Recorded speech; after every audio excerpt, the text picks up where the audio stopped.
আসসালামু আলাইকুম প্রিয় শিক্ষার্থীবৃন্দ, তোমরা সবাই কেমন আছো? আশা করছি তোমরা সবাই ভালো আছো। তো তোমরা ইতিমধ্যে তোমাদের পরীক্ষার রুটিন পেয়ে গেছো।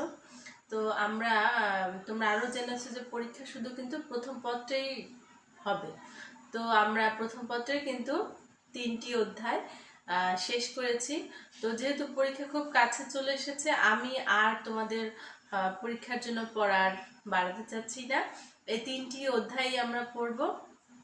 তো আমি আজকে চিন্তা করেছি যে আমি এই যে 3টি অধ্যায় পড়িয়েছি তোমাদের, এর ভেতর থেকে আজকে আমি আবার একটু তোমাদেরকে রিভিশন দেওয়ার চেষ্টা করব।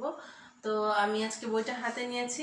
তো হচ্ছে গিয়ে আমি যা যা পড়িয়েছি সেগুলোই আর কি, বা তোমরা আসলে পরীক্ষার জন্য কি কি পড়বে সেগুলো নিয়ে আজকে আমি আলোচনা করব।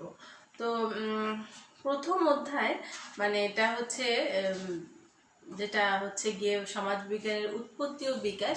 এটা হচ্ছে একটা ফাউন্ডেশন চ্যাপ্টার, এবং অর্থাৎ যেখানে যে অধ্যায়ে মোটামুটি আমাদের সমাজবিজ্ঞান কি, সমাজবিজ্ঞানের সংজ্ঞা হচ্ছে, সমাজবিজ্ঞানের বিকাশে বিভিন্ন সমাজবিজ্ঞানীদের অবদান, এবং আমরা জানি আরও এখানে আছে সমাজবিজ্ঞানের সাথে যে অন্যান্য সমাজবিজ্ঞানের যে সম্পর্ক, সেগুলো এই অধ্যায়ে কিন্তু বিস্তারিত আলোচনা করা হয়েছে।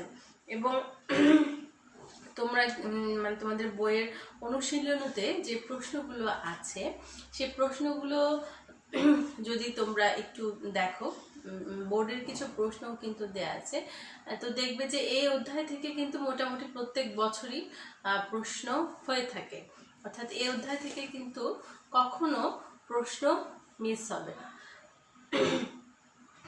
তো এখানে হচ্ছে গিয়ে প্রথম এই অধ্যায়কে আমরা যদি দুটো অংশে ভাগ করি, তাহলে দেখা যাবে যে প্রথম অংশে আমরা রাখতে পারি হচ্ছে গিয়ে সমাজবিজ্ঞানের সংজ্ঞা, সমাজবিজ্ঞানের প্রকৃতি, সমাজবিজ্ঞানের পরিধি, এবং আর যেগুলো আছে সেটা হচ্ছে গিয়ে সমাজবিজ্ঞান পাঠের প্রয়োজনীয়তা, আর হচ্ছে সমাজবিজ্ঞানের পটভূমি এবং বিকাশ ধারা, এবং বিভিন্ন যে সমাজবিজ্ঞানীরা আছে তাদের যে নামগুলো আছে বা তাদের যে বইয়ের নাম, সমাজবিজ্ঞানে তাদের মোটামুটি ছোটোখাটো অবদানের মতো দেওয়া আছে। তো এই পার্টটা আবার সেকেন্ড পার্টে কিন্তু দেওয়া আছে যে সমাজবিজ্ঞানে মানে সে দ্বিতীয় অংশকে যদি আমরা ধরি, তাহলে সেক্ষেত্রে আমরা সমাজবিজ্ঞানের সাথে অন্যান্য সমাজবিজ্ঞানের যে সম্পর্ক সেগুলো আছে।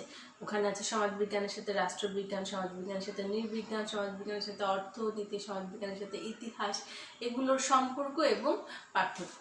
তো আজকে আমি এই অধ্যায়ের কি কি পড়বে এবং বিষয়গুলো কিভাবে পড়বে সেগুলো সম্পর্কেই তোমাদেরকে কিছুটা ধারণা দেওয়ার চেষ্টা করব। সেটা হচ্ছে সংজ্ঞা তো অবশ্যই পড়তে হবে সমাজবিজ্ঞানের, এবং এক্ষেত্রে যেটা করতে হবে সমাজবিজ্ঞানের সমাজবিজ্ঞানী স্পেসিফিক কি সংজ্ঞা দিয়েছে সেটা তোমাদেরকে মুখস্থ করতে হবে, কারণ এটা হচ্ছে জ্ঞানমূলক প্রশ্ন থাকবে, এমসিকিউ থাকতে পারে। তো এই বিষয়টা কিন্তু তোমাদেরকে অবশ্যই মুখস্থ করতে হবে সংজ্ঞাটা, কারণ হচ্ছে জ্ঞানমূলক প্রশ্নের উত্তর কিন্তু হুবহু আমরা জানি যেটা বইয়ের মতোই তোমাদেরকে হতে হবে, এবং এটা কিন্তু কোনোভাবেই যে এক সমাজবিজ্ঞানীর সংজ্ঞা আরেক সমাজবিজ্ঞানীর ভেতর দেয়া যাবে না। যেমন ডুরখেম বলেছেন সমাজবিজ্ঞান হচ্ছে সামাজিক প্রতিষ্ঠানের বিজ্ঞান, তারপর হচ্ছে গিয়ে ম্যাক্স ওয়েবার কিন্তু আবার বলেছেন যে এখানে সামাজিক কার্যাবলীর যে কার্যকরণ সম্পর্ক, ক্রিয়া প্রতিক্রিয়া, এর কথা বলেছেন। তারপর হচ্ছে গিয়ে শেফার বলেছেন হচ্ছে সমাজবিজ্ঞান হচ্ছে মানুষের সামাজিক আচরণ এবং গোষ্ঠী সমূহের পাঠ। এরকম এইগুলো হচ্ছে এক্সাক্ট সংজ্ঞাটাই কিন্তু তোমাদেরকে পড়তে হবে। এরপরে সমাজবিজ্ঞানের প্রকৃতি, পরিধি, এই প্রশ্নগুলো কি আসলে ওইভাবে তো এক্স্যাক্টলি তোমাকে কিন্তু পরীক্ষায় আসবে না যে সমাজবিজ্ঞানের প্রকৃতি সম্পর্কে লেখো বা সমাজবিজ্ঞানের পরিধি সম্পর্কে লেখো। ওখানে হয়তো সমাজবিজ্ঞানের সৃজনশীলে এমন একটা ইঙ্গিত তোমাকে দেওয়া থাকবে যে সেখান থেকে হয়তো বা চাইতে পারে যে উদ্দীপকে যে বিষয়টি বর্ণনা দেওয়া হয়েছে সেটার প্রকৃতি সম্পর্কে লেখো। তো এইভাবে প্রকৃতিটা পড়লে তোমার হচ্ছে তুমি সেভাবে লিখতে পারবে।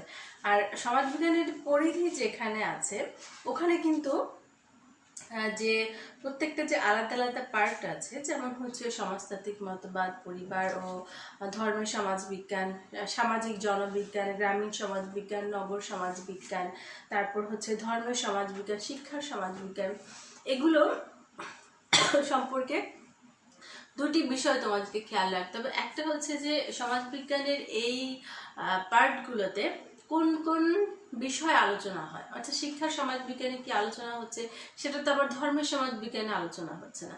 আবার গ্রামীণ সমাজবিজ্ঞানে যেটা আলোচনা হচ্ছে সেটা কিন্তু আবার হচ্ছে গিয়ে ধরো রাজনৈতিক সমাজবিজ্ঞানে আলোচনা হচ্ছে না। তো এরকম যে আলাদা আলাদা অংশগুলো আছে ওখানে কোন সমাজবিজ্ঞানের কোন অংশে কি ধরনের আলোচনা হচ্ছে সেটা সম্পর্কে তোমাকে একটা স্পষ্ট ধারণা থাকতে হবে। কারণ হচ্ছে এই প্রশ্নগুলো কিন্তু অনুধাবনমূলক প্রশ্নে আসে, প্রয়োগেও থাকে, উচ্চতর দক্ষতাতেও থাকে। তো এই বিষয়ে এখানে সময় তোমাকে মোটামুটি একটা কিন্তু হচ্ছে গিয়ে একটা ওভারঅল তোমার ধারণা থাকতে হবে যে সমাজবিজ্ঞানের বিভিন্ন অংশগুলোতে বা পরিধির যে ক্ষেত্রগুলো আছে ওখানে কোন ক্ষেত্রে কি কি ধরনের আলোচনা বা কাজ হচ্ছে। এটা গেল একটা। তারপর আছে সমাজবিজ্ঞান পাঠের প্রয়োজনীয়তা। ওখানে কিন্তু তোমাকে হচ্ছে গিয়ে হয়তো সৃজনশীল অংশে এমন কিছু দেওয়া থাকবে যে সেক্ষেত্রে তোমাকে যদি বলা হয় যে উদ্দীপকের যে বিষয়গুলো বলা হচ্ছে সেখানে কোন বিষয়ের কথা বলা হচ্ছে বা কোন হচ্ছে গিয়ে পাঠের কথা বলা হচ্ছে, এবং সেই অনুযায়ী তোমাকে যদি বলা হয় যে উক্ত বিষয়ের পাঠের প্রয়োজনীয়তা বিশ্লেষণ করো বা হচ্ছে গিয়ে তোমার মতামত দাও, এই ধরনের যে প্রশ্নগুলো থাকবে তো এগুলো সম্পর্কেও কিন্তু তোমাকে স্পষ্ট ধারণা থাকতে হবে। এরপরে যেটা আছে যে সমাজবিজ্ঞানের উৎপত্তির পটভূমি ও বিকাশ ধারা, এক্ষেত্রে যেটা আছে যে এখানে আমরা জানি যে আমাদের যে বিভিন্ন সমাজবিজ্ঞানীগণ আছে তাদের বিভিন্ন অবদানগুলো একটু ছোট আকারে ব্রিফলি দেওয়া আছে।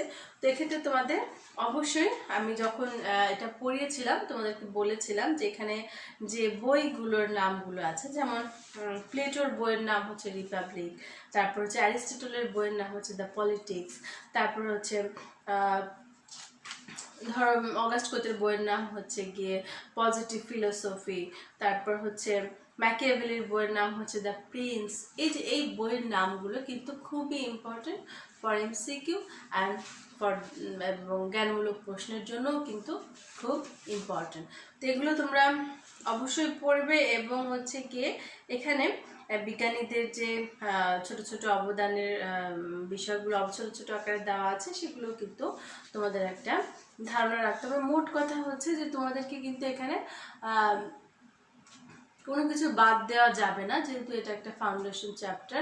এখানে তোমাদেরকে সব কিছু জানতে হবে, নইলে কিন্তু তোমরা পরবর্তীতে যে অধ্যায়গুলো পড়বে সেখানে কিন্তু একটা গ্যাপ তৈরি হবে, যে জানার স্বল্পতা থাকলে তুমি হয়তো অনেক কিছুই বুঝতে পারবে না।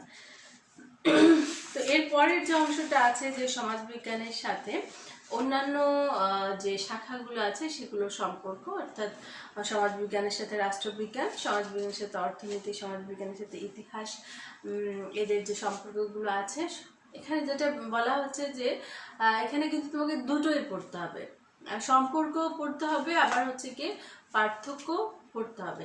এবং এখানেও কিন্তু তোমার হচ্ছে গিয়ে প্রশ্নে তোমাকে হচ্ছে গিয়ে ইন্ডিকেট তোমাকে কিছু সাইন দেওয়া হবে যে এখানে তো সেখান থেকে তোমাকে খুঁজে বের করতে হবে যে এখানে কোন কোন বিষয়ের কথা বলা হচ্ছে। এবং এক্ষেত্রে কিন্তু তোমরা আগের অভিজ্ঞতা থেকে বলছি বাচ্চারা কিন্তু এই প্রশ্নগুলো প্রায় ভুল করে ফেলে। তো তোমরা খুব প্রথম কথা হচ্ছে সৃজনশীল প্রশ্নটা খুব ভালো করে মনোযোগ দিয়ে পড়বে এবং হচ্ছে গিয়ে সেটাকে হচ্ছে গিয়ে বুঝে তারপর হচ্ছে গিয়ে পরীক্ষার খাতায় লিখবে। আমি তোমাদের যে প্রশ্নগুলো আছে তোমাদের অনুশীলনীতে সেখান থেকে একটা প্রশ্ন আমি তোমাদেরকে পড়ছি যে এই বিষয়ের উপর যে সমাজ বিজ্ঞানের সাথে যে অন্যান্য সব বিজ্ঞানের সম্পর্ক সেই বিষয়ক একটা প্রশ্ন। দেখো এখানে একটা উদ্দীপক দেওয়া আছে, এখানে কিন্তু দুটো ঘর দেওয়া আছে। প্রথম ঘরে দেওয়া আছে সমাজ ও মানুষ সম্পর্কিত অধ্যয়ন এবং 2 নম্বরে দেওয়া আছে মানব আচরণের বিজ্ঞান।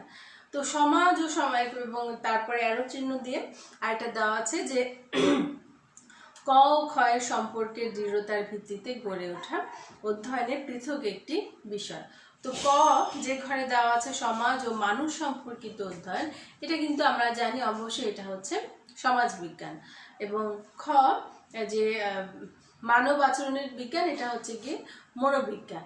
তো দেখো গ প্রশ্নে যেটা দেওয়া আছে যে ক ও ক্ষয়ের সম্পর্কের ভিত্তিতে গড়ে ওঠা অধ্যয়ন শাস্ত্রটি সম্পর্কে ধারণা দাও। আমরা জানি যে সমাজ বিজ্ঞান এবং মনোবিজ্ঞান এই দুটোকে বিষয়কে কিন্তু একসাথে করে একটা বিষয় আছে, সেটা হচ্ছে কি বলা হয় সমাজ মনোবিজ্ঞান, যেখানে হচ্ছে গিয়ে সামাজিক যে ঘটনাবলীর যে বিষয়গুলো আছে, যেমন হচ্ছে গিয়ে ধরো প্রেষণা, তারপর হচ্ছে গিয়ে জনতা, দল, তারপর হচ্ছে গিয়ে ধরো জনমত, এই বিষয়গুলো হচ্ছে এই সমাজ মনোবিজ্ঞানের অংশে আলোচনা করা হয়। তো ক ও ক্ষয় সম্পর্কের ভিত্তিতে গড়ে ওঠা অধ্যয়ন শাস্ত্রটি সম্পর্কে আলোচনা করো। এখানে তো উত্তর হচ্ছে কি সমাজ মনোবিজ্ঞান। এবং দেখো ঘয়ের প্রশ্ন বলা আছে ক ও ক্ষয়ের মধ্যকার সম্পর্ক কি আংশিক সাদৃশ্যপূর্ণ। মানে এখানে বলা আছে যে সমাজ বিজ্ঞানের সাথে সাদৃশ্য বলতে কিন্তু বোঝানো হয় মিল, যে সমাজ বিজ্ঞানের সাথে মনোবিজ্ঞানের কি কি কি ধরনের সম্পর্ক আছে সেখানে এটা জানতে চাওয়া হচ্ছে। তো এক্ষেত্রে সবচাইতে যেটা গুরুত্বপূর্ণ যে উদ্দীপকে যে ঘর দুটো দেওয়া আছে, যেখানে কোন কোন বিষয়ের কথা বলা হয়েছে, যে কোনটা সমাজবিজ্ঞান কোনটা মনোবিজ্ঞান, তারপর হচ্ছে এটা কি আদৌ সমাজবিজ্ঞান না এখানে রাষ্ট্রবিজ্ঞানের কথা বলা হচ্ছে। মানে যে সাইনগুলো তোমাকে দেওয়া থাকবে, যে সিম্বলগুলো সৃজনশীল থাকবে, সেগুলো কিন্তু তোমাকে ঠিকভাবে বুঝতে হবে। আর যেটা তোমার একটা কাজ করবে পরীক্ষায় ভালো রেজাল্ট করার অন্যতম উপায় হচ্ছে অনেক সৃজনশীল প্রশ্ন সমাধান করা। এর ফলে যেটা হবে তুমি প্রশ্নের প্যাটার্নগুলো বুঝে যাবে এবং যেটা কিনা পরীক্ষার হলে তোমাকে অনেক হেল্প করবে। তো আজকে মতো আমি শুধুমাত্র এই প্রথম অধ্যায়টা নিয়েই আলোচনা করলাম। আমাদের যে এরপরে আরেকটি ক্লাস হয়তো আমরা পাবো, সেই ক্লাসে আমরা দ্বিতীয় ও তৃতীয় অধ্যায় নিয়ে আলোচনা করব। তোমরা সবাই ভালো থাকো, সুস্থ থাকো, তোমাদের পরীক্ষার জন্য শুভকামনা থাকলো। আগামী ক্লাস দেখার আমন্ত্রণ রইল। আল্লাহ হাফিজ।